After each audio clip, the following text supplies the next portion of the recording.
Good morning. Today on Rick's Reloading Bench, I'm going to show you how to reload for the Smith & Wesson 460 XVR. Now this happens to be a Smith & Wesson model 686, chambered in .357 Magnum with a 4-inch barrel. And it's one of the firearms that I have at home for home defense, and it packs a mean punch. But when I'm out at the range, at the Corona Sportsman's Club range, I find that, it's lacking a little bit in power. So that's when I like to bring out its big brother. This is a Smith & Wesson 460 XVR, chambered in .460 Magnum with an 8 3/8 inch barrel. And when this is out at the range, it is by far the loudest firearm out there.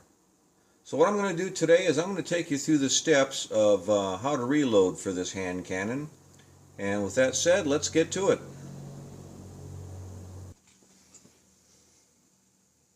Alright, now the three ingredients that we'll be using in our reload today. First is the powder. This is manufactured by Hodgdon. It's an H110 powder, and we'll be using 45 grains of it. The primers that we'll be using are large rifle Magnum primers.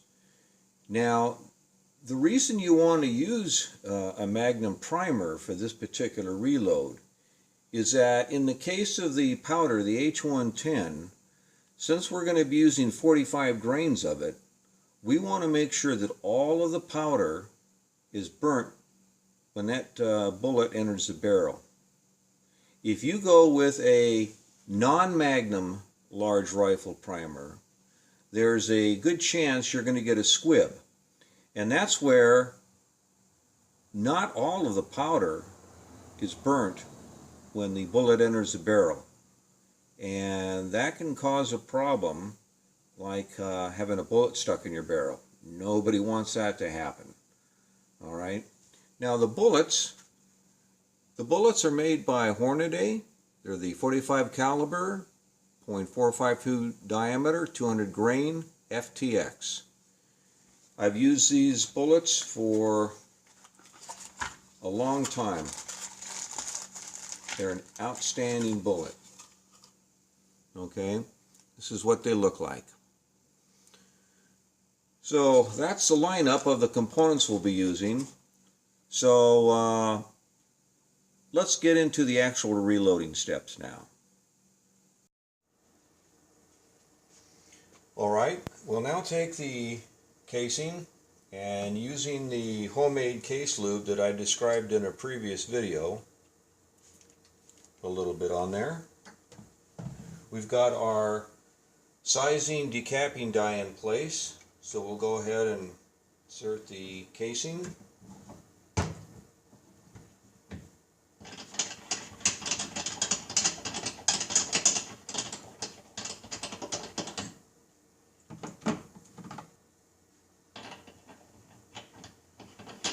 We'll now install a flaring die.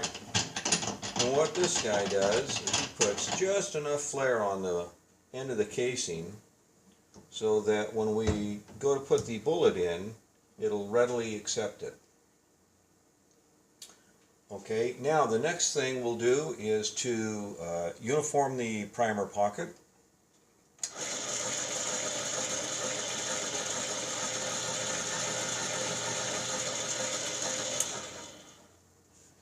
And that looks good. So now we're ready to go ahead and put the primer on.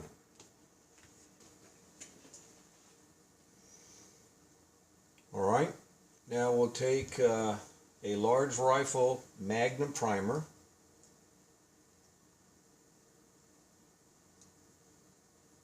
And go ahead and put the primer on. So that's all set. Now we can go ahead and throw a charge. All right, we've got our scale set at 45 grains. We've thrown a charge into the pan, and we'll go ahead and we'll see how she looks.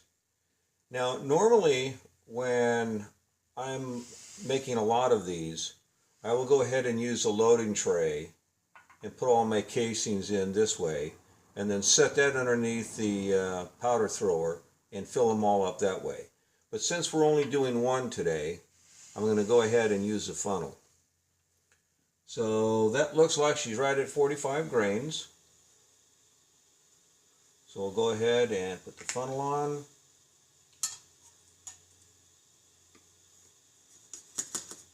Put the powder in.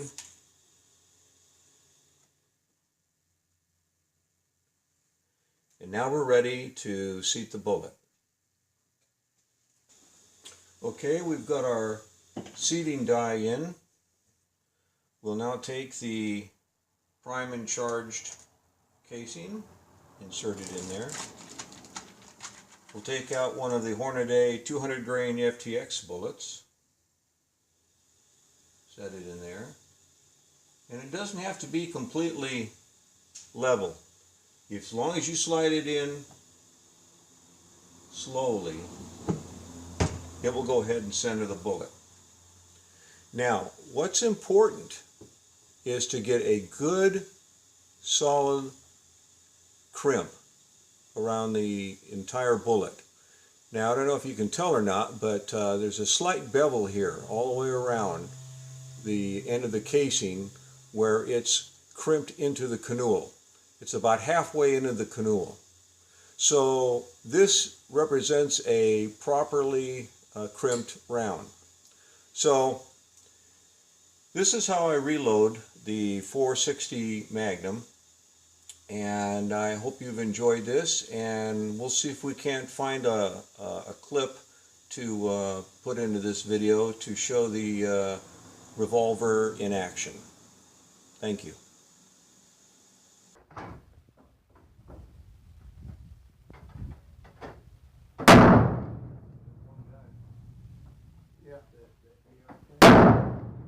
Got it!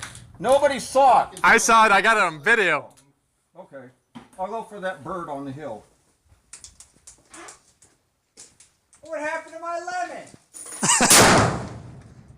I shot it.